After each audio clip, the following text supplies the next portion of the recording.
Nous observe-t-il? Tapis dans l'ombre. Sont-ils déjà là? C'est quoi ça? J'étais vraiment terrifiée.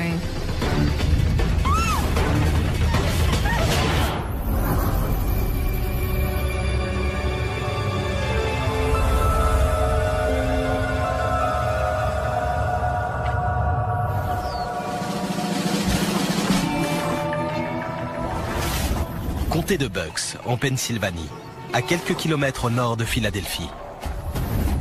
Je suis arrivée ici il y a 6 ans. J'ai 52 ans, je suis mariée depuis 32 ans et j'ai 2 enfants. Le comté de Bucks est très joli. Mais pour Denise Murter, l'endroit n'est pas que synonyme de paix et de tranquillité. C'était en avril 2008. C'est arrivé au milieu de la nuit, vers 1 h du matin. Mon chien, Alex, un Yorkshire, dort dans le lit avec nous. Il s'est assis sur le lit et s'est mis à grogner. Il ne faisait pas ça d'habitude. Qu'est-ce qu'il y a, mon beau? Qu'est-ce que tu as? Il ne voulait pas se coucher ni s'arrêter. Il montrait même les dents. J'ai fini par comprendre que quelque chose n'allait pas. Je vais voir, d'accord? Reste ici.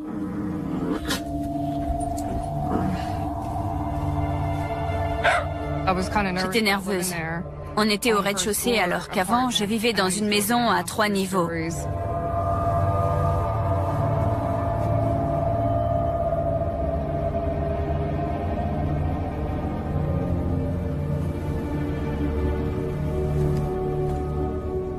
Je regardais partout pour essayer de trouver d'où ça venait, ce qui se passait. Je pensais qu'il y avait peut-être un intrus.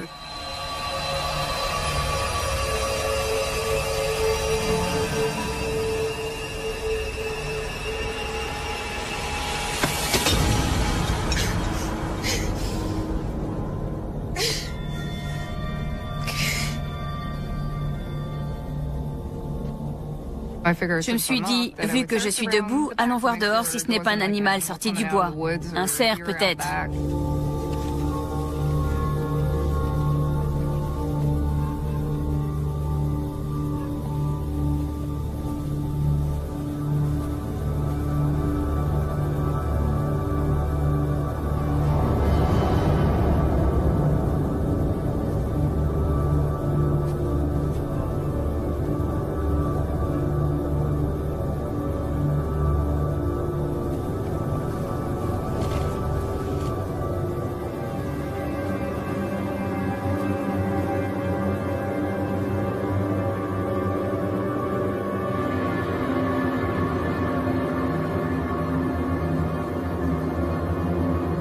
Une lueur brillante dans le ciel a attiré mon regard.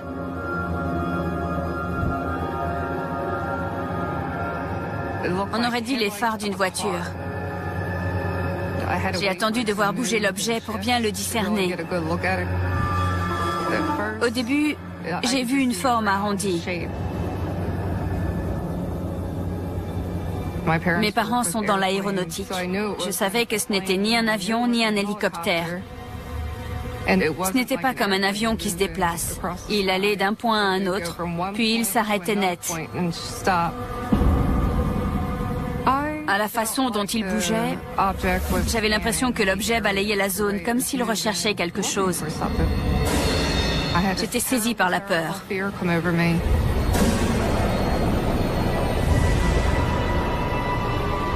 Je ne savais pas ce qui allait arriver. J'étais inquiète. Viens voir, vite! Pourquoi? J'étais ici quand j'ai vu plein de lumière. Il y avait quelque chose dans le ciel. Je ne le vois... Je ne le vois plus. C'était gros, ça m'aveuglait. Tu as vu quoi? J'ai eu peur. C'était énorme! Oh mon Dieu! Qu'est-ce que c'est que ça? Je sais pas. Ça avait la forme d'une pilule. C'est gros. Les angles étaient arrondis. Il y avait une partie en forme de boomerang, comme une aile de voiture, qui était fixée à la partie arrondie. Il n'y avait pas d'aile, pas de propulseur, pas de bruit. C'était totalement silencieux. Ça ne laissait aucune traînée. Et en un instant, ça avait disparu. Qu'est-ce que c'est que ça? Je savais que je n'avais jamais vu une chose pareille. Tu l'as vu? Je l'ai vu. C'est fou. N'en parle à personne, d'accord? Allons nous recoucher. On en reparlera demain matin. Quoi? Que je n'en parle à On personne? dira que t'es folle. Mais tu veux que... Allons nous recoucher. Non, cette chose est sûrement encore là. Allons nous recoucher. Dan? Dan, mon mari, avait peur qu'on se moque de moi. Mais j'étais dans tous mes états. Il fallait absolument que je parle à quelqu'un de ce que j'avais vu.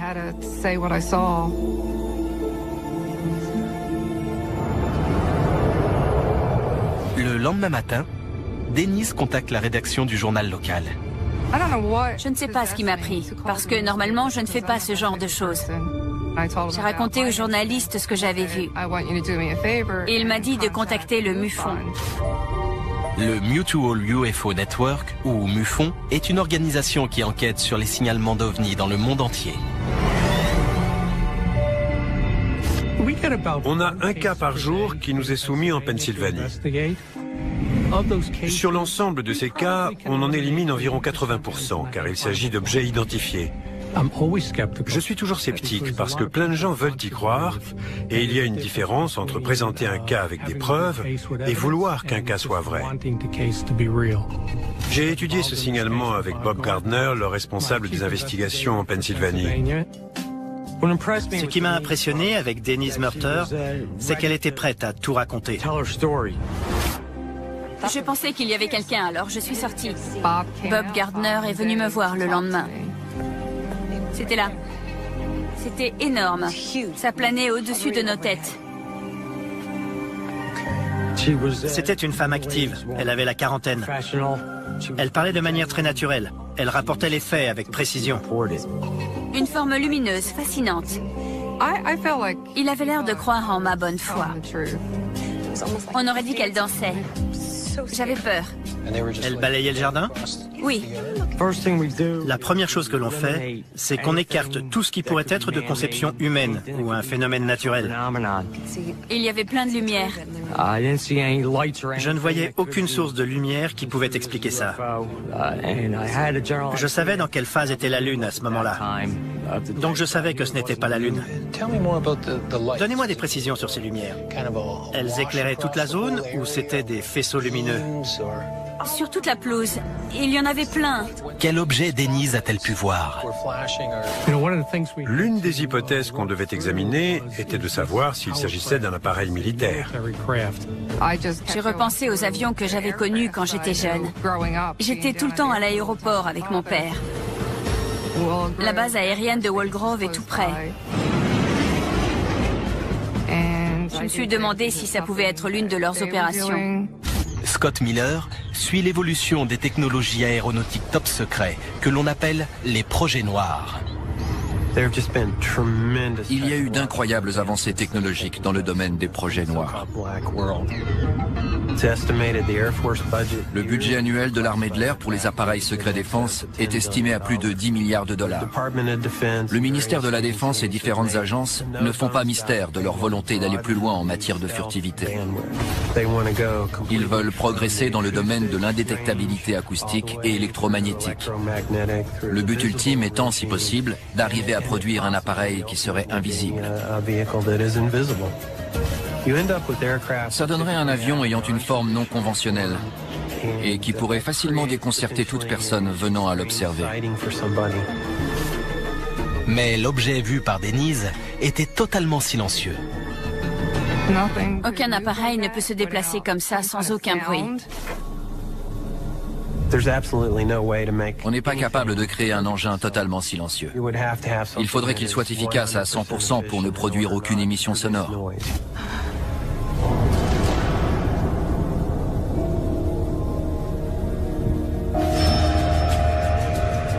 Quelques jours après le premier signalement, le MUFON reçoit d'autres appels d'habitants de la zone. On était contactés par des gens qui avaient vu des choses dans le ciel. D'un coup, on a eu 15 signalements par jour. Je suis du genre sceptique, mais ils étaient tellement nombreux. L'un de ces signalements paraît très similaire à celui de Denise. Un objet avait forcément volé dans cette zone.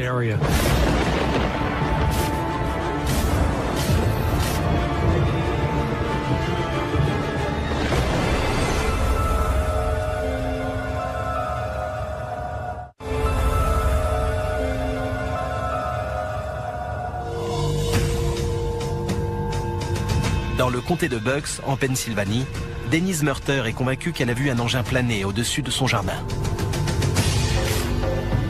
N'en parle à personne. On en reparlera demain matin. Contre l'avis de son mari, elle a contacté le MUFON, qui n'a pu lui fournir aucune piste d'explication sur ce qu'elle a observé. C'était là, c'était énorme. Ça planait au-dessus de nos têtes. L'espace d'une seconde, je me suis demandé si j'avais rêvé. Je me suis dit, on va me prendre pour une folle. Quelques jours après le signalement de Denise Murter, le MUFON reçoit un appel d'un autre habitant du comté de Bucks.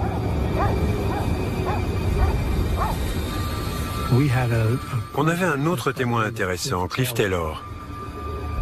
Il dormait quand, vers 4 heures du matin, son chien s'est mis à aboyer, ce qui l'a réveillé.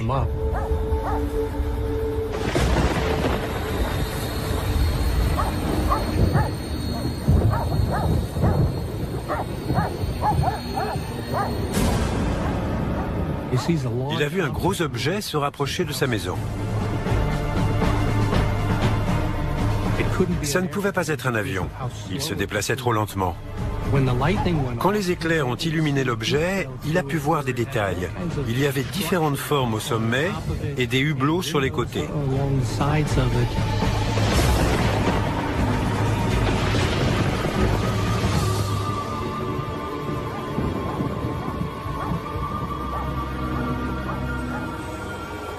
J'étais vraiment contente du témoignage de Cliff Taylor. Ça prouvait que je n'inventais rien. On avait des témoignages concordants de gens qui avaient vu le même objet dans la même zone. Avec la multiplication des signalements, je me suis dit qu'il serait judicieux de contacter l'aéroport international de Philadelphie pour savoir s'ils avaient quelque chose dans leurs données radar. Or, il s'est avéré que oui. Ils avaient bien repéré un objet à la même date et dans le même créneau horaire que Cliff Taylor. L'objet n'avait aucun code de transpondeur. Il y a normalement un code de transpondeur associé à tous les appareils qui volent dans une zone déterminée. Comme cet objet n'en avait pas, on ne pouvait pas le déterminer comme autre chose qu'un objet volant non identifié. Mais cet objet venait-il d'une autre planète ? Ma première réaction est le scepticisme, jusqu'à ce que je dispose d'éléments suffisants pour procéder à des investigations.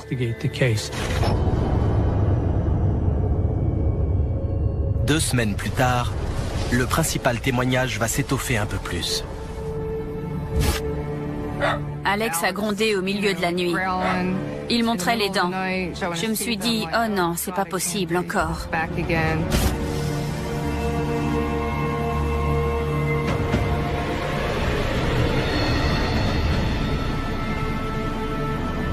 J'ai vu plein de lumière. Je voyais aussi des espèces de petits hublots sur l'engin. Il fallait absolument que j'obtienne une preuve de ce que j'avais vu. Généralement, je laisse mon appareil photo près de la porte.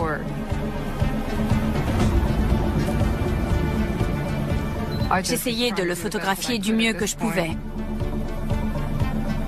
Je cadrais et je prenais des photos en espérant avoir quelque chose. Mais l'appareil faisait n'importe quoi. J'avais l'impression qu'il savait que je les regardais. On aurait dit qu'ils étudiaient la zone, comme s'ils cherchaient quelque chose. L'objet projetait des rayons vers les arbres à différents endroits autour de mon jardin.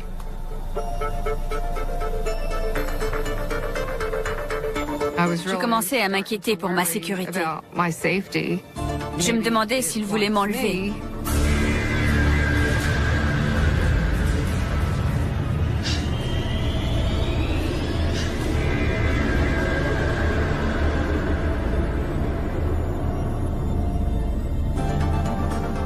Je ne pouvais pas bouger. J'étais comme tétanisée.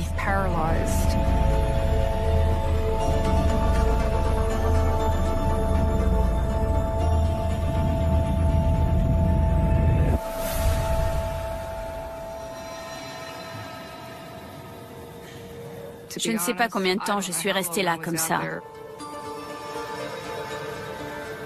J'ai prié pour que ce soit la dernière apparition. Je n'aurais pas tenu le choc une nouvelle fois.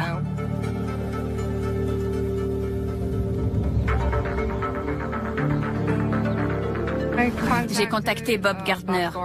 Je lui ai dit, vous n'allez pas me croire, ça a recommencé. Regardez. Elle avait fait des photos de l'objet, ce qui est rare. Voyons voir ça.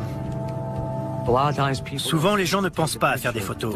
Ils sont surexcités et ne veulent rien perdre de vue. Je n'ai rien pris d'extraordinaire. Certaines montraient juste des lignes colorées. Mais l'une des images contient autre chose. Là, regardez. J'ai été stupéfait par ce que j'ai vu. Un alignement de lumière en forme de boomerang. On voyait que c'était le contour d'un objet physique. Ça ne pouvait pas être un groupe d'étoiles, ou la Lune, ou un autre alignement. Ça donnait plus de poids à nos investigations, à l'idée qu'on pouvait effectivement être en présence d'un ovni.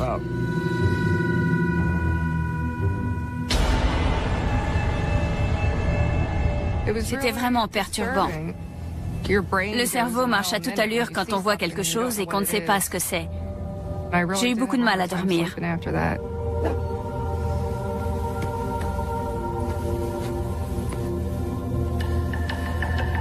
On aurait dit qu'il recherchait quelque chose, mais je ne savais pas quoi. Mais pour Denise, les étranges expériences sont loin d'être terminées.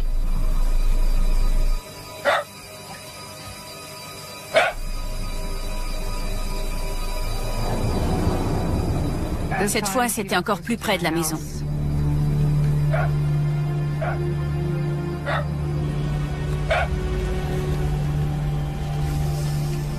On voyait comme en plein jour. Ça planait au-dessus d'un arbre, pas loin de la fenêtre de ma chambre. Ça ne pouvait pas être plus près. Ou alors, ça aurait été sur le toit du bâtiment. Je ne pouvais pas en détacher mes yeux. J'étais vraiment terrifiée.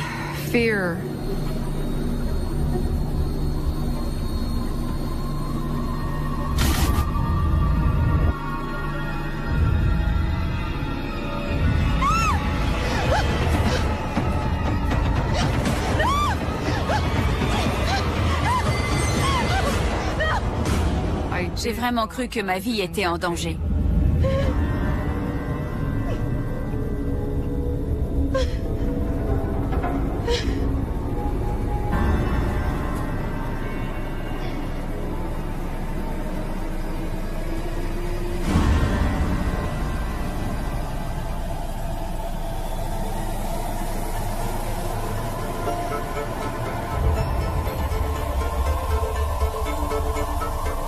Puis il y a eu plein de scintillements qui sortaient de l'engin et qui descendaient sur deux arbres différents. On aurait dit des illuminations de Noël. J'ai fermé les yeux et je les ai rouverts. Je me suis demandé si je rêvais.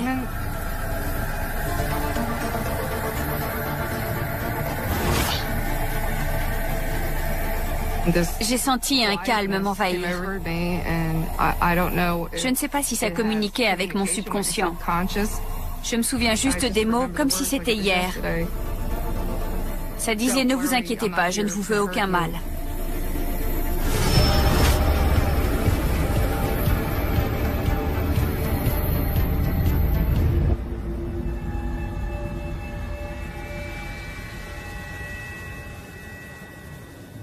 Et aussi vite que c'était venu, ça a disparu.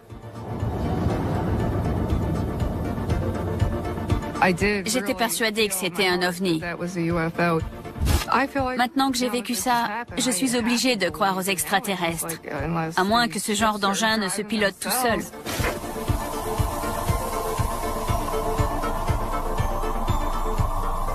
Si ce que Denise a vu est un vaisseau extraterrestre, d'où vient-il?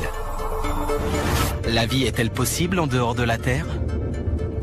Daniel Batchelder recherche des planètes susceptibles d'abriter des formes de vie au-delà du système solaire. Pour le moment, le seul endroit où l'on a trouvé de la vie dans l'univers, c'est évidemment la Terre, qui est une planète. Si l'on doit trouver des traces de vie ailleurs, ce sera donc nécessairement sur une planète. Le nombre de planètes qu'on découvre en dehors du système solaire s'accroît tous les jours. Ceci augmente les chances de vie ailleurs dans l'univers. Mais un vaisseau spatial extraterrestre pourrait-il parcourir la distance séparant une planète lointaine de notre Terre? Pour envoyer un objet d'aussi loin, le facteur essentiel est la propulsion. On sait que pour les voyages interstellaires, nos technologies actuelles doivent un peu évoluer. Mais l'homme pourrait être en mesure de visiter d'autres planètes d'ici une centaine d'années environ. Donc, l'idée qu'il existerait d'autres êtres dans l'univers peut-être plus évolués que nous, disposant de technologies plus avancées et qui visiteraient la Terre, ne peut être écartée immédiatement.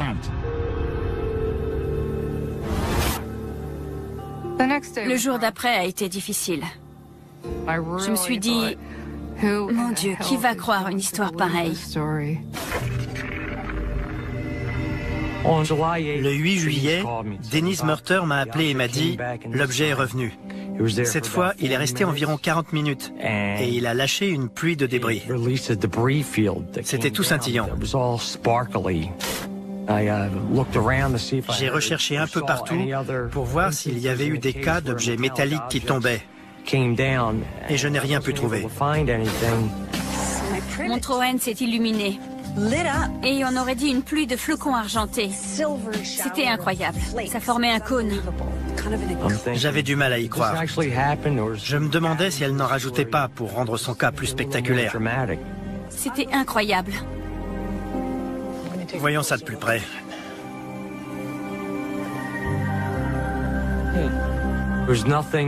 Il n'y avait rien de visible physiquement sur l'arbre. En le regardant, on ne pouvait pas dire qu'il avait été touché. C'est bizarre, je ne vois aucune marque. Il n'y a aucune trace. D'aucune sorte. J'étais plutôt contrarié. Je me demandais si elle inventait. Bon. J'étais sceptique. Franchement, je ne la croyais pas.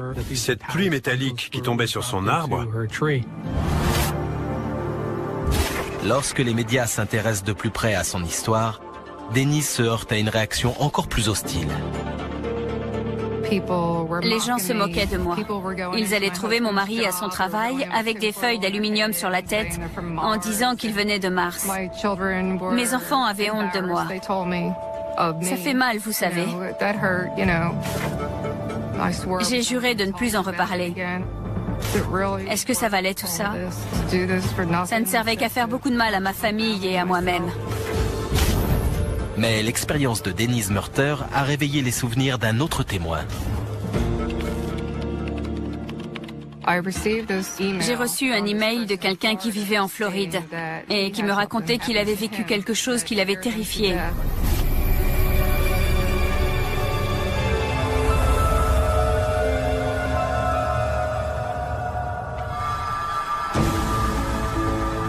Ayant vu un étrange engin planer au-dessus de son jardin pour la 3e fois, Denise Murter est maintenant bouleversée par ces expériences troublantes.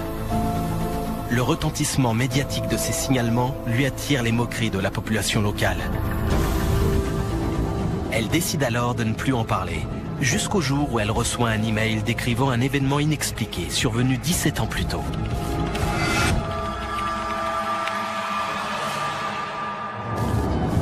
Je m'appelle Jared Lee. Je suis étudiant en 3e cycle à l'Université de Floride et ingénieur en aérospatial. J'avais 13 ans à l'époque. Je vivais à Havana, en Floride. Mes parents travaillaient tous deux pour l'État de Floride.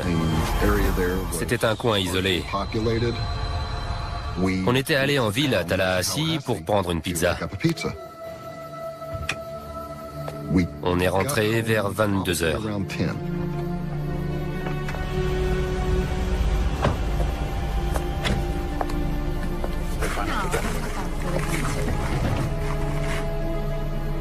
C'est quoi ça? Qu'est-ce qu'il y a? Qu'est-ce qui se passe? Il y avait des lumières qui venaient du haut des arbres. On aurait dit que ça balayait le sol de la forêt à la recherche de quelque chose. On a pensé que c'était peut-être des chasseurs qui cherchaient des cerfs. L'un d'eux a demandé comment ils peuvent avoir mis des lumières en haut des arbres. Les arbres faisaient dans les 20 mètres de haut et un cerf n'aurait jamais pu grimper aussi haut. Mon père avait l'air très inquiet. C'est quoi? Je sais pas. Je vois pas ce que c'est. Chérie? C'était la première fois de ma vie que je le voyais effrayé. Rentrons à la maison. Ouais. Allez!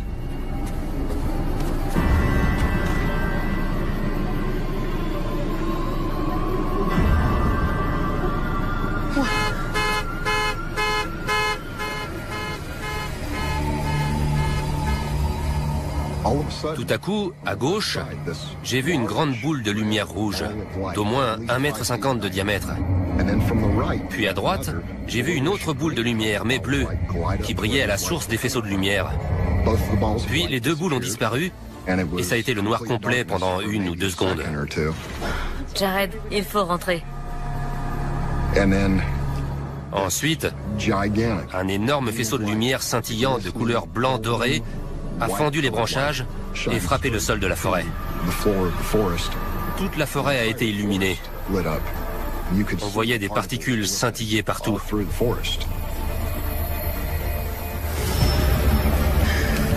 Je ne sais pas ce qui se passe. Tout en haut des lumières, on distinguait l'engin en entier. La taille de l'objet était incroyable. C'est quoi? Je dirais que le phénomène a duré 10 à 15 minutes en tout.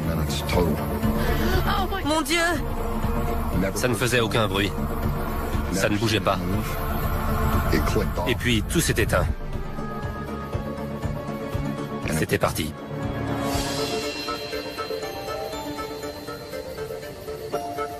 Vous allez bien? Qu'est-ce qui s'est passé? C'est la chose la plus incroyable que j'ai vécue dans toute ma vie. Ce qui m'a poussé à contacter Denise Murter, c'est la manière dont elle avait décrit les lumières. Je n'ai jamais entendu personne d'autre raconter les choses avec un tel degré de détail et mentionner un phénomène de scintillement. J'étais tellement contente de découvrir que quelque chose du passé corroborait mon histoire. Pour lui, ce que je décrivais était la même chose que ce qu'il avait connu. Denise Murter et Jared Lee ont-ils assisté à un même phénomène électrique naturel? Joseph Dwyer, professeur de sciences physiques et spatiales, est un expert de la foudre sous ses différentes formes. La foudre globulaire est connue depuis des centaines d'années. Les gens la décrivent généralement comme une boule de la taille d'une balle de baseball qui se déplace horizontalement. Ça dure plusieurs secondes et ça brille comme une ampoule de 60 watts. Ce n'est pas toujours blanc. Il peut y avoir des couleurs. On a aussi parfois dit que ça projetait des étincelles. Il y a beaucoup de théories sur la foudre globulaire. Ça peut être une réaction chimique, quelque chose qui se consume en flottant dans les airs. Ça peut être électrique, une sorte de plasma, une boule de gaz en fusion. La foudre globulaire pourrait-elle expliquer les puissantes lumières que Jared et ses parents ont vues? La foudre globulaire peut faire des choses bizarres. Rentrer chez les gens, traverser les fenêtres. On a souvent dit qu'elle se déplace horizontalement, mais je suppose qu'elle le fait aussi verticalement. Il est totalement impossible de confondre ce type de phénomène avec ce que ma famille et moi, on a vu il y a des années. Si la foudre globulaire ne peut expliquer ce que Denise et Jared ont vu, les lumières pourraient-elles être liées à un phénomène météorologique rare? Un feu de Saint-Elme résulte d'une décharge électrique coronale dans une atmosphère chargée électriquement.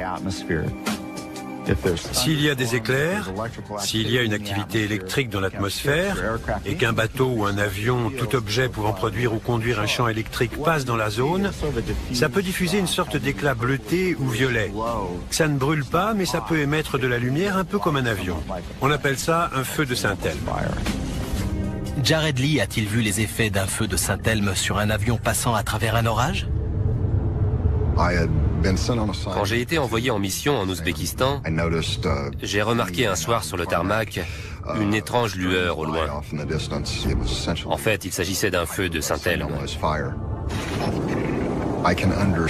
Je comprends que quelqu'un qui n'a jamais vu ce que j'ai vu puisse prendre un feu de Saint-Elme pour quelque chose qui n'est pas de ce monde.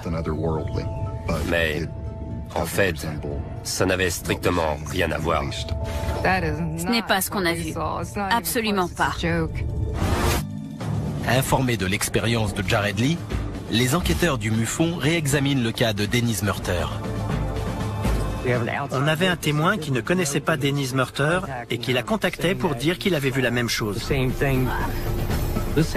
Ça ajoutait beaucoup de crédibilité à son histoire. Ce n'était plus un cas unique. Une nouvelle possibilité vertigineuse s'ouvre alors. Une rencontre rapprochée du deuxième type est une situation où il y a des preuves qui restent. Un cas où on ne voit pas seulement un engin, mais où cet engin laisse des traces ou des preuves derrière lui. Intrigué par le témoignage de Jared Lee, Bob Gardner, enquêteur du MUFON, étudie les arbres qui se trouvent dans le jardin de Denise Murter. Regardez. On était en juillet et les feuilles montraient des signes de vieillissement avancé, des signes qu'elles auraient dû avoir en octobre. Quelque chose les avait fait vieillir prématurément. Je me suis dit qu'il fallait recueillir des éléments et les envoyer à un laboratoire. J'ai agi comme sur une scène de crime. J'ai mis des gants en caoutchouc pour recueillir les échantillons. J'ai pris des échantillons du troène affecté et du sol au-dessous, mais aussi de l'érable et du sol au-dessous. Il a ensuite descendu la rue et il a trouvé le même arbre que celui qui était dans mon jardin. Et il en a prélevé un échantillon. J'ai pris un échantillon témoin pour que le laboratoire puisse avoir un spécimen de référence pour la zone. J'ai aussitôt bien fermé les sachets pour éviter toute contamination. Denise Murter avait dit que les particules scintillantes étaient en suspension, flottaient dans les airs. Je me suis demandé si ce n'étaient pas des espèces de capteurs liés à une sorte d'expérience. Peut-être que c'était une sonde qu'ils avaient fait descendre dans les arbres pour prendre des échantillons avant de la faire remonter dans leur vaisseau dans un but quelconque.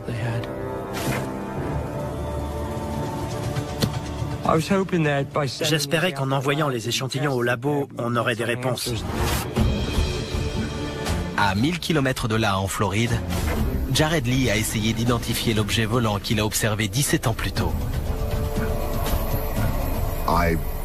Pour être honnête, au début, j'ai pensé que c'était un appareil militaire qui avait peut-être dévié de sa trajectoire. Havana est située au nord-ouest de la Floride, où l'on trouve beaucoup de bases militaires, notamment des bases aériennes. Il n'était donc pas rare de voir des avions militaires dans cette zone. J'ai passé beaucoup de temps à la bibliothèque pour lire tous les livres que je trouvais sur les aéronefs, les véhicules spatiaux, les fusées, les appareils expérimentaux. Aujourd'hui, je ne connais aucune technologie qui permettrait à un objet solide de cette taille de se maintenir en suspension. Il y a une base de dirigeables à Pompano Beach, en Floride. Est-ce que ça aurait pu être un dirigeable? Le type d'aéronef qui a pu être vu et classé comme un objet volant non identifié correspond probablement à un véhicule hybride entre un avion et un dirigeable tel que nous les connaissons. Il pourrait avoir une structure portante de forme deltoïde ou bien une forme générale d'aile. Un aéronef de ce type pourrait facilement être perçu comme immobile ou se déplaçant à très faible vitesse. Vu le système de propulsion nécessaire, il pourrait aussi avoir une grande capacité d'accélération. Mais cette technologie aéronautique avancée n'existe qu'à l'état d'avant-projet. J'ai compris que ce qu'on avait vu ne pouvait pas être un dirigeable militaire. Au cours de ses recherches à l'université de Floride, Jared Lee a exploré d'autres pistes possibles. Il y avait un professeur qui faisait des recherches sur ce qu'on appelait le WEAV, pour véhicule aérien électromagnétique sans ailes. C'était un mode de propulsion innovant qui devait révolutionner l'industrie aérospatiale. J'ai approché ce chercheur, M. Roy, et je lui ai demandé si je pouvais rejoindre son équipe. Je pensais qu'il y avait peut-être un lien entre ses travaux en cours et l'engin qu'on avait vu au début des années 1990. Après avoir travaillé avec lui, j'ai réalisé que c'était une erreur. Nous ne sommes pas en mesure de créer quelque chose de comparable à ce que j'ai vu cette nuit-là. Ce que j'ai vu n'était pas un objet qui avait été conçu, Mon Dieu, par nous, êtres humains, sur cette planète. Il était issu... Il venait d'ailleurs. Denise Murter était la seule personne que je connaissais qui avait vu la même chose que moi. je me suis sentie liée à lui. On était tellement contents de pouvoir en parler à quelqu'un qui avait vécu la même expérience. Il savait du coup qu'il n'était pas fou, et moi pareil. Ça a relancé mon envie de trouver une réponse. Quand j'ai appris que le MUFON enquêtait sur ce cas et qu'ils avaient pris des échantillons de l'arbre, ça m'a donné envie de retourner à l'endroit où ça s'était passé bien des années avant et de le réexaminer. Les arbres de la zone n'avaient pas poussé de la même manière que les autres arbres. Il y avait un cercle quasi parfait d'arbres qui était décoloré, qui se démarquait parce qu'il présentait une décoloration pathologique par rapport aux autres arbres. Les particules scintillantes que Jared Lee a vues ont-elles dégradé les feuilles que les enquêteurs du MUFON ont collectées dans le jardin de Denise? La science détient-elle la clé de l'énigme? Quelque chose d'extraordinaire s'est produit dans mon arbre.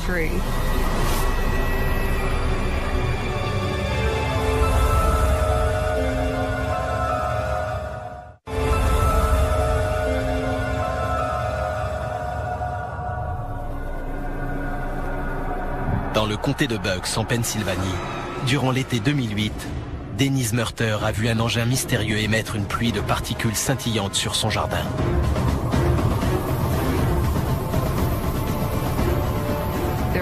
Quelque chose d'extraordinaire s'est produit dans mon arbre. Recherchant des preuves tangibles d'un contact, les enquêteurs du MUFON ont transmis des échantillons de feuilles à un laboratoire. Les preuves matérielles sont essentielles dans toutes nos investigations. Plus on peut en rassembler, meilleure sera notre appréciation d'un cas. J'étais curieux de savoir ce qu'ils trouveraient en analysant ces échantillons. Y avait-il des substances chimiques, des résidus sur les feuilles? Phyllis Bodinger est spécialisée dans l'identification des substances moléculaires inconnues. J'utilise principalement la spectroscopie infrarouge. On examine les substances à la lumière infrarouge. Les vibrations moléculaires interagissent avec cette lumière à différentes fréquences. Le spectre qui en résulte est unique pour chaque molécule identifiée, de la même manière que l'ADN est unique pour chaque individu. Je recherchais des éléments inhabituels sur les feuilles et la terre, des éléments qui n'auraient pas dû s'y trouver. Je n'ai rien pu déceler. Faute de résultats au niveau moléculaire, l'experte tente une autre approche. J'ai envoyé les échantillons à un laboratoire d'analyse élémentaire pour une spectrométrie par torche ICP, c'est-à-dire à plasma et à couplage inductif. C'est une bonne technique d'identification des éléments. Il y avait une forte présence de bore sur les feuilles de Troène, mais pas sur les feuilles témoins. Le bore est le 5e élément dans le tableau périodique des éléments. On n'a relevé aucun niveau élevé de bore dans la Terre. On n'avait donc aucune explication sur l'origine de sa présence. L'arbre qui n'avait pas été touché ne contenait pas ça sur ses feuilles. Mon arbre avait été irradié par quelque chose qui venait de l'engin. Le bore est couramment employé dans l'aérospatiale. On en trouve aussi dans les engrais, ce qui pourrait être une explication. Mais dans les proportions qu'on a trouvées sur cet arbre, c'est très inhabituel. Les échantillons recèlent également de fortes teneurs en magnésium. Je me suis procuré un document qui liste les éléments chimiques relevés de manière récurrente dans les enquêtes sur les ovnis. Vous savez ce qu'il y avait? Le bore et le magnésium. Voyons ça de plus près. Normalement, on ne trouve pas de bore ni de magnésium dans les arbres de son jardin. Mais c'est un élément chimique courant quand on a un signalement d'une rencontre rapprochée du deuxième type, lorsque quelque chose touche le sol ou des feuilles depuis un engin. Les analyses prouvaient que quelque chose s'était passé. Il y avait bien du bore et du magnésium dans mon arbre. Ils ne sont pas arrivés là tout seuls. L'examen en laboratoire a renforcé la crédibilité de ce cas, en montrant qu'il y avait eu contact avec un objet extraterrestre et que Dennis Murter avait bien vu un engin venu d'ailleurs. Nos connaissances scientifiques ne sont valables que jusqu'à la prochaine découverte. On découvrira peut-être que la vie est plus abondante dans l'univers qu'on ne l'avait imaginé. Depuis que j'ai vécu ça, je me dis que rien n'est impossible. Maintenant, tous ces gens qui disent qu'il leur est arrivé des choses, je ne les prends plus de haut. J'écoute ce qu'ils ont à dire. Plus rien n'est comme avant.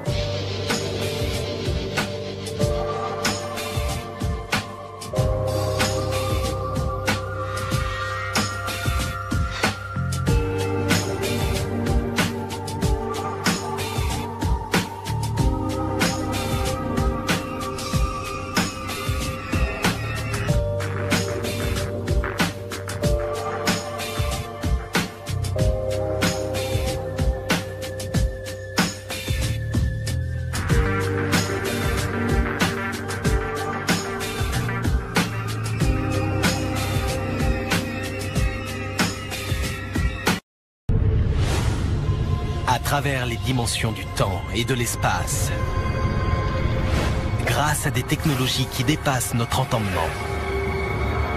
Nous observe-t-il? Tapis dans l'ombre? Sont-ils déjà là? C'est quoi ça? J'étais vraiment terrifiée.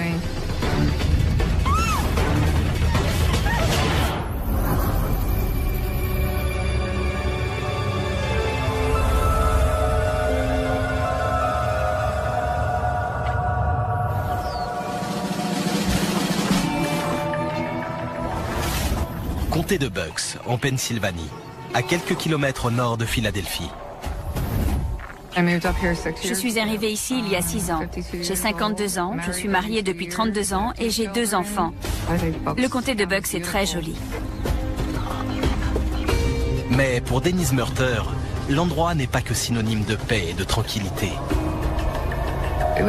C'était en avril 2008. C'est arrivé au milieu de la nuit, vers 1 h du matin. Mon chien, Alex, un Yorkshire, dort dans le lit avec nous. Il s'est assis sur le lit et s'est mis à grogner.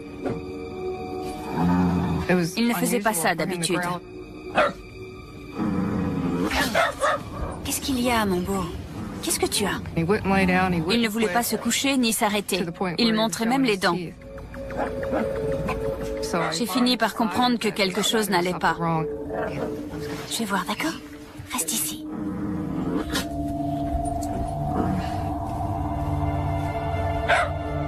J'étais nerveuse. On était au rez-de-chaussée alors qu'avant, je vivais dans une maison à 3 niveaux.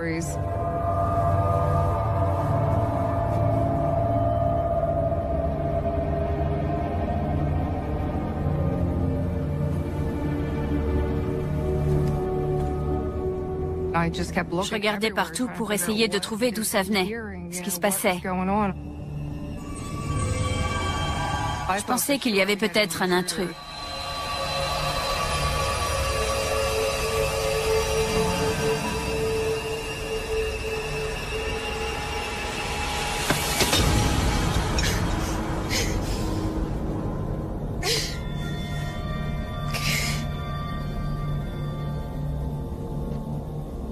Je me suis dit, vu que je suis debout, allons voir dehors si ce n'est pas un animal sorti du bois. Un cerf peut-être.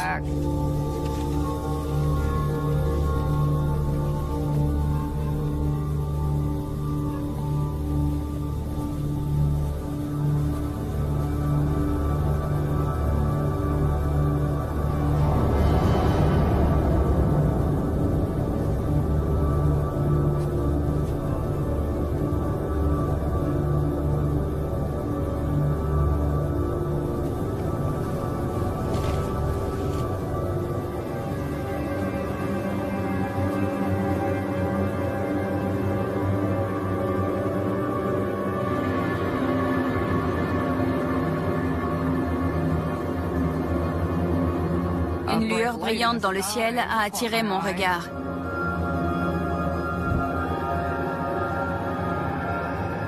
On aurait dit les phares d'une voiture. J'ai attendu de voir bouger l'objet pour bien le discerner. Au début, j'ai vu une forme arrondie. Mes parents sont dans l'aéronautique. Je savais que ce n'était ni un avion ni un hélicoptère.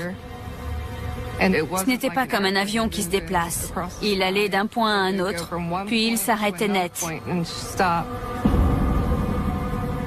À la façon dont il bougeait, j'avais l'impression que l'objet balayait la zone, comme s'il recherchait quelque chose. J'étais saisie par la peur.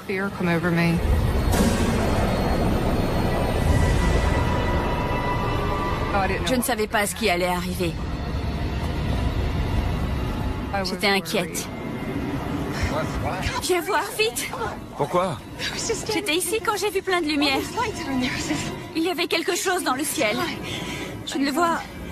Je ne le vois plus. C'était gros, ça m'aveuglait. Oh, tu as vu quoi? J'ai eu peur. C'était énorme! Oh mon Dieu! Qu'est-ce que c'est que ça? Je sais pas. Ça avait la forme d'une pilule. C'est gros. Les angles étaient arrondis. Il y avait une partie en forme de boomerang, comme une aile de voiture, qui était fixée à la partie arrondie. Il n'y avait pas d'aile, pas de propulseur, pas de bruit. C'était totalement silencieux. Ça ne laissait aucune traînée. Et en un instant, ça avait disparu. Qu'est-ce que c'est que ça? Je savais que je n'avais jamais vu une chose pareille. Tu l'as vu? Je l'ai vu. C'est fou. N'en parle à personne, d'accord? Allons nous recoucher. On en reparlera demain matin. Quoi? Que je n'en parle à On personne? dira que t'es folle. Mais tu veux que... Allons nous recoucher. Non, cette chose est sûrement encore là. Allons nous recoucher. Dan, mon mari, avait peur qu'on se moque de moi. Mais j'étais dans tous mes états. Il fallait absolument que je parle à quelqu'un de ce que j'avais vu.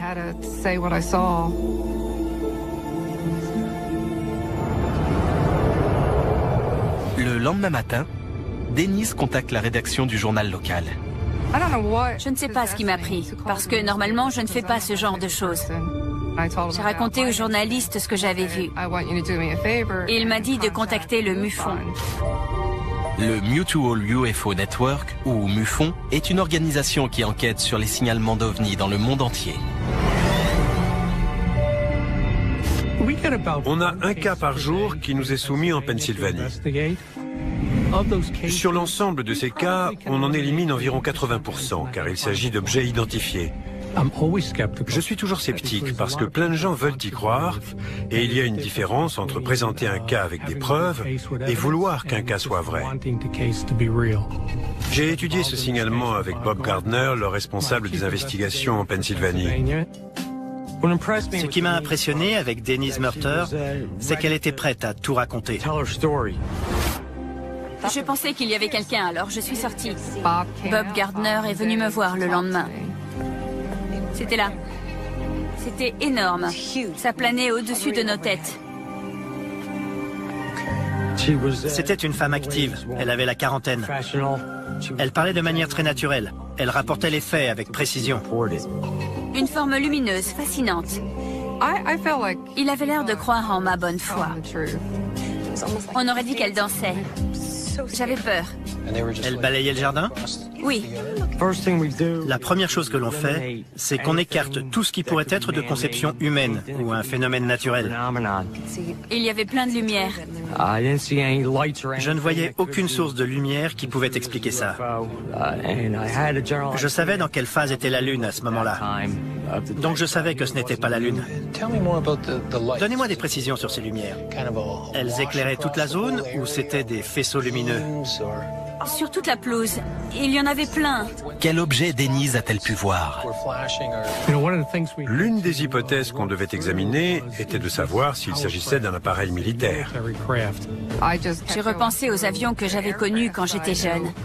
J'étais tout le temps à l'aéroport avec mon père. La base aérienne de Walgrove est tout près. Je me suis demandé si ça pouvait être l'une de leurs opérations. Scott Miller suit l'évolution des technologies aéronautiques top secrets que l'on appelle les projets noirs. Il y a eu d'incroyables avancées technologiques dans le domaine des projets noirs.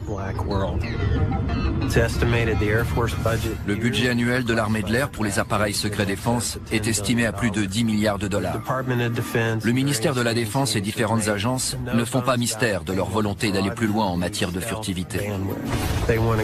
Ils veulent progresser dans le domaine de l'indétectabilité acoustique et électromagnétique. Le but ultime étant, si possible, d'arriver à produire un appareil qui serait invisible. Ça donnerait un avion ayant une forme non conventionnelle et qui pourrait facilement déconcerter toute personne venant à l'observer. Mais l'objet vu par Denise était totalement silencieux.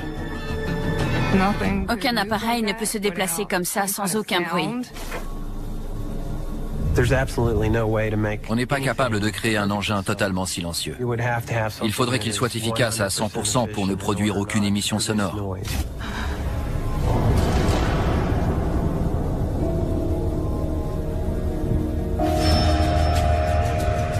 Quelques jours après le premier signalement, le MUFON reçoit d'autres appels d'habitants de la zone. On était contacté par des gens qui avaient vu des choses dans le ciel. D'un coup, on a eu 15 signalements par jour. Je suis du genre sceptique, mais ils étaient tellement nombreux. L'un de ces signalements paraît très similaire à celui de Denise. Un objet avait forcément volé dans cette zone.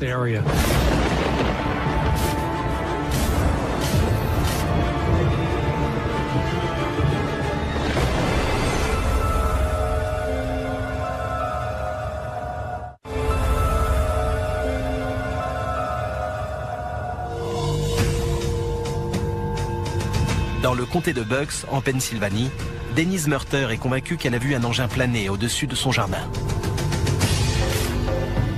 N'en parle à personne. On en reparlera demain matin.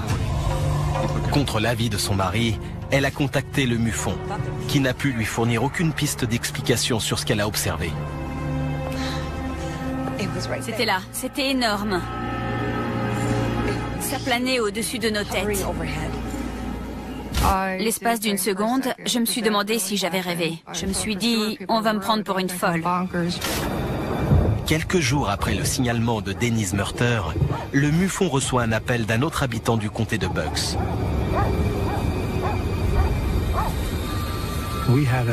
On avait un autre témoin intéressant, Cliff Taylor. Il dormait quand, vers 4 heures du matin, son chien s'est mis à aboyer, ce qui l'a réveillé.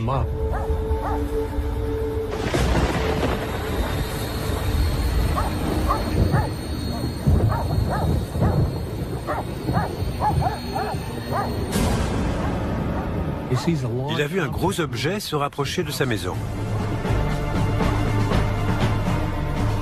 Ça ne pouvait pas être un avion. Il se déplaçait trop lentement. Quand les éclairs ont illuminé l'objet, il a pu voir des détails. Il y avait différentes formes au sommet et des hublots sur les côtés.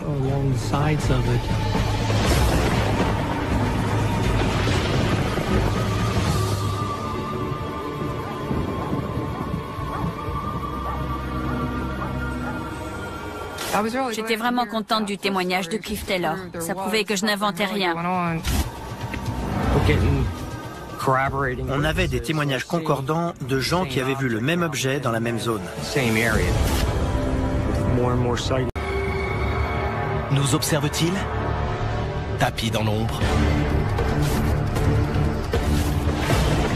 Sont-ils déjà là? C'est quoi ça? J'étais vraiment terrifiée.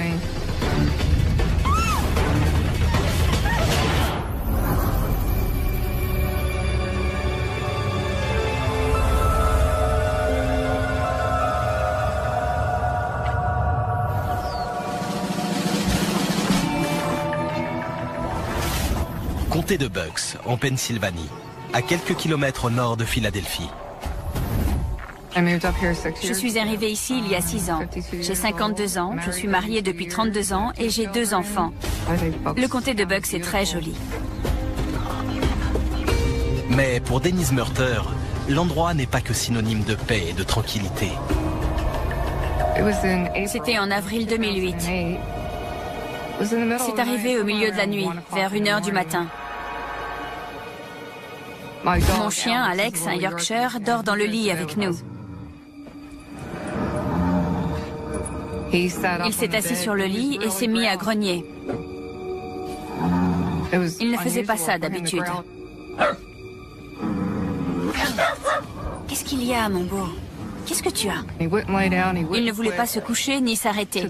Il montrait même les dents. J'ai fini par comprendre que quelque chose n'allait pas. Je vais voir, d'accord? Reste ici.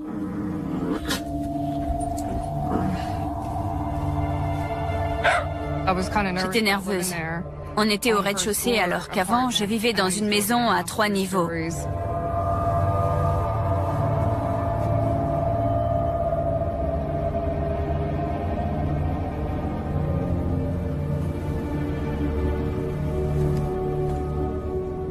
Je regardais partout pour essayer de trouver d'où ça venait, ce qui se passait. Je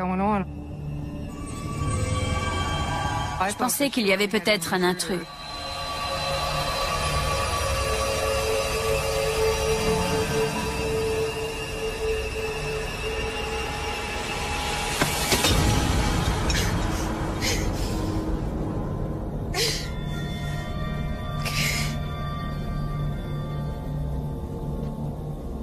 Je me suis dit, vu que je suis debout, allons voir dehors si ce n'est pas un animal sorti du bois.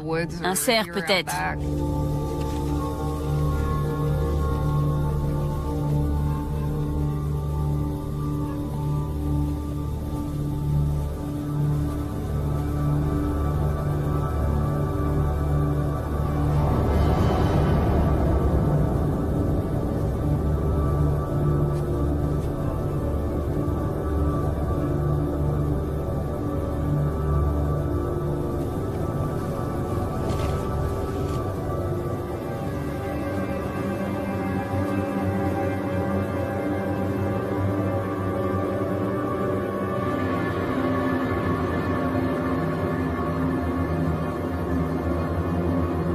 Une lueur brillante dans le ciel a attiré mon regard.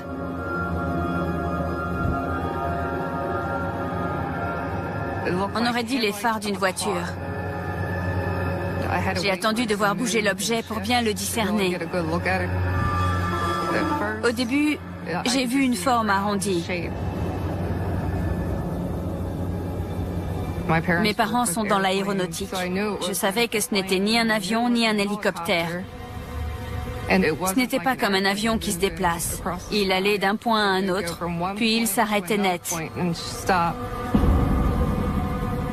À la façon dont il bougeait, j'avais l'impression que l'objet balayait la zone comme s'il recherchait quelque chose. J'étais saisie par la peur.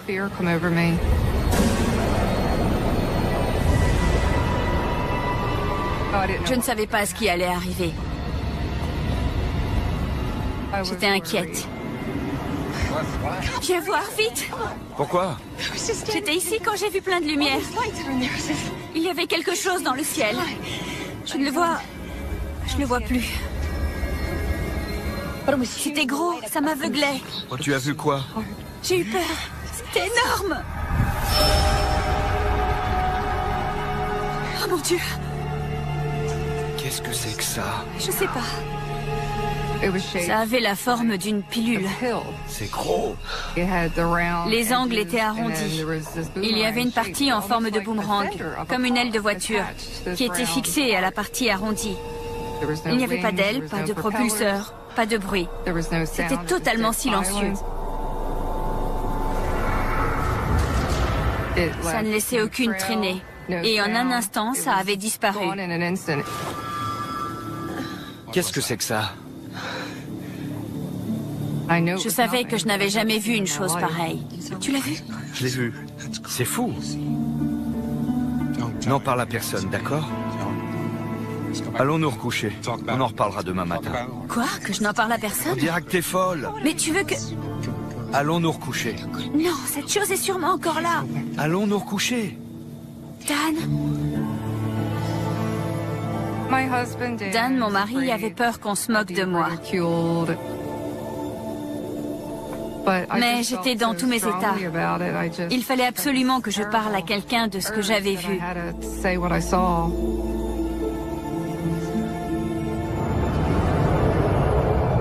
Le lendemain matin, Denise contacte la rédaction du journal local. Je ne sais pas ce qui m'a pris, parce que normalement je ne fais pas ce genre de choses. J'ai raconté au journaliste ce que j'avais vu. Et il m'a dit de contacter le MUFON. Le Mutual UFO Network, ou MUFON, est une organisation qui enquête sur les signalements d'OVNI dans le monde entier.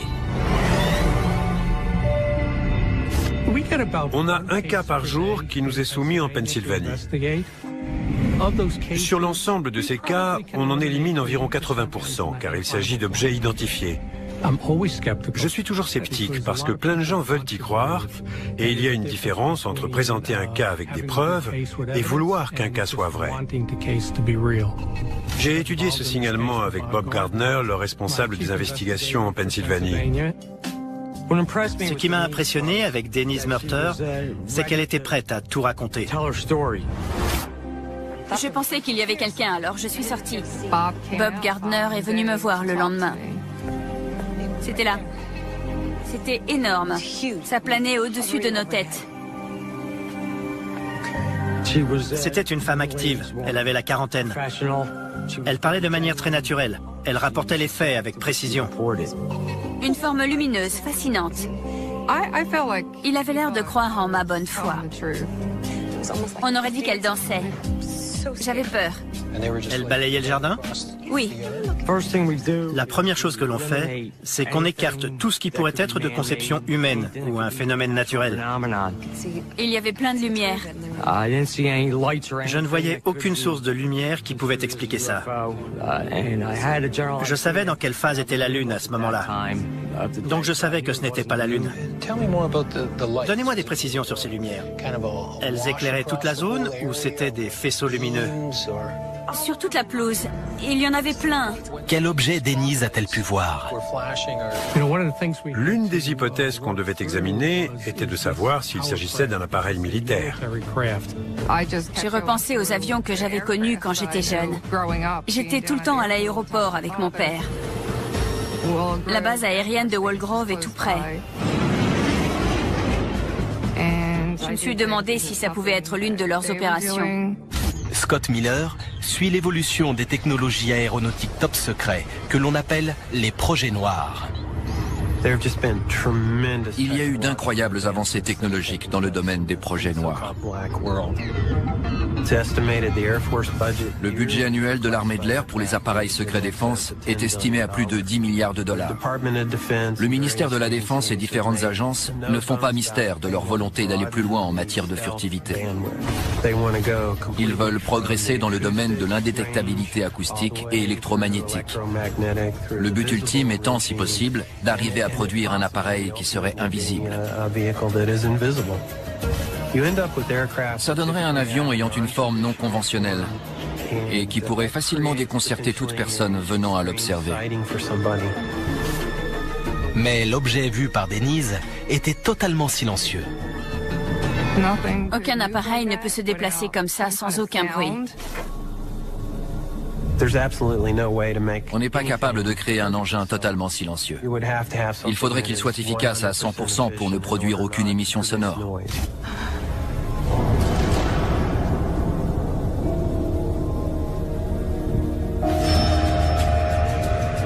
Quelques jours après le premier signalement, le MUFON reçoit d'autres appels d'habitants de la zone.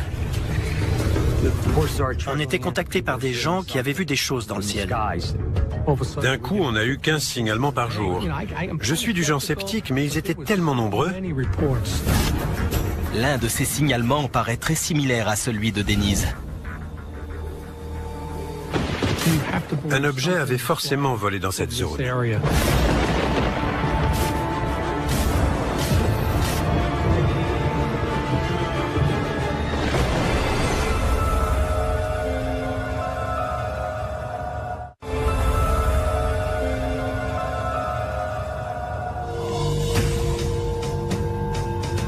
Dans le comté de Bucks, en Pennsylvanie, Denise Murter est convaincue qu'elle a vu un engin planer au-dessus de son jardin.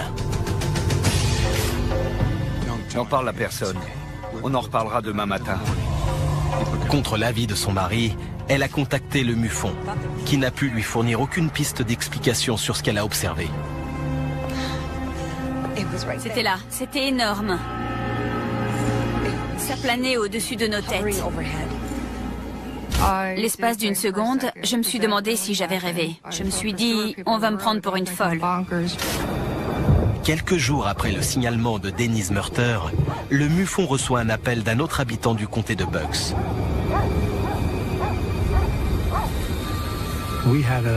On avait un autre témoin intéressant, Cliff Taylor. Il dormait quand, vers 4 heures du matin, son chien s'est mis à aboyer, ce qui l'a réveillé.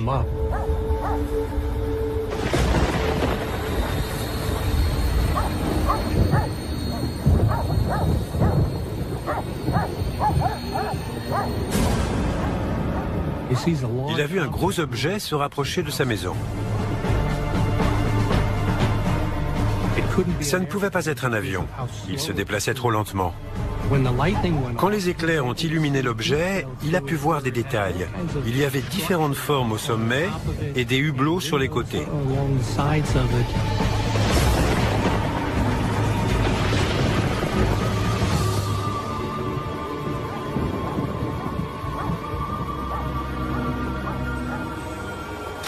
J'étais vraiment contente du témoignage de Cliff Taylor. Ça prouvait que je n'inventais rien. On avait des témoignages concordants de gens qui avaient vu le même objet dans la même zone. Avec la multiplication des signalements, je me suis dit qu'il serait judicieux de contacter l'aéroport international de Philadelphie pour savoir s'ils avaient quelque chose dans leurs données radar. Or, il s'est avéré que oui. Ils avaient bien repéré un objet à la même date et dans le même créneau horaire que Cliff Taylor. L'objet n'avait aucun code de transpondeur. Il y a normalement un code de transpondeur associé à tous les appareils qui volent dans une zone déterminée. Comme cet objet n'en avait pas, on ne pouvait pas le déterminer comme autre chose qu'un objet volant non identifié. Mais cet objet venait-il d'une autre planète ? Ma première réaction est le scepticisme, jusqu'à ce que je dispose d'éléments suffisants pour procéder à des investigations.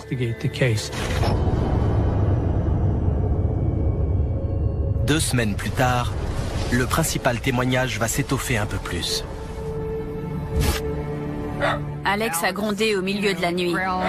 Il montrait les dents. Je me suis dit, oh non, c'est pas possible encore.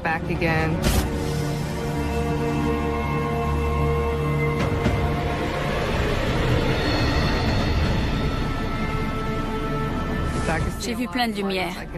Je voyais aussi des espèces de petits hublots sur l'engin. Il fallait absolument que j'obtienne une preuve de ce que j'avais vu. Généralement, je laisse mon appareil photo près de la porte.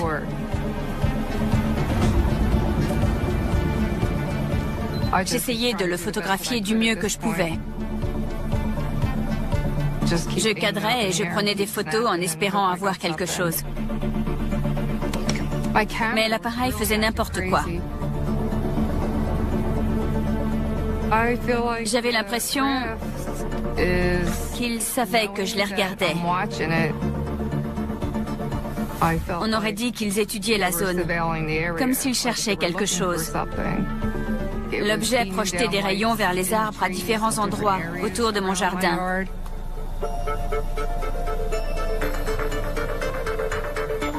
Je commençais à m'inquiéter pour ma sécurité.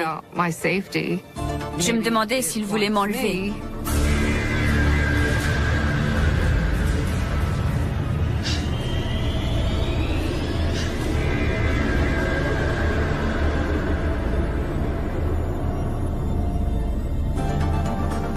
Je ne pouvais pas bouger. J'étais comme tétanisée.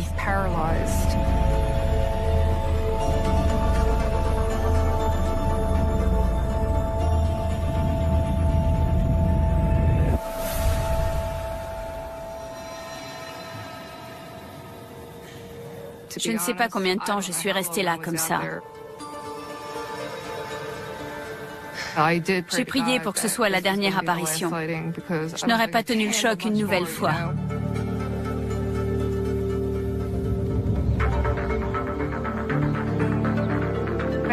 J'ai contacté Bob Gardner. Je lui ai dit, vous n'allez pas me croire, ça a recommencé.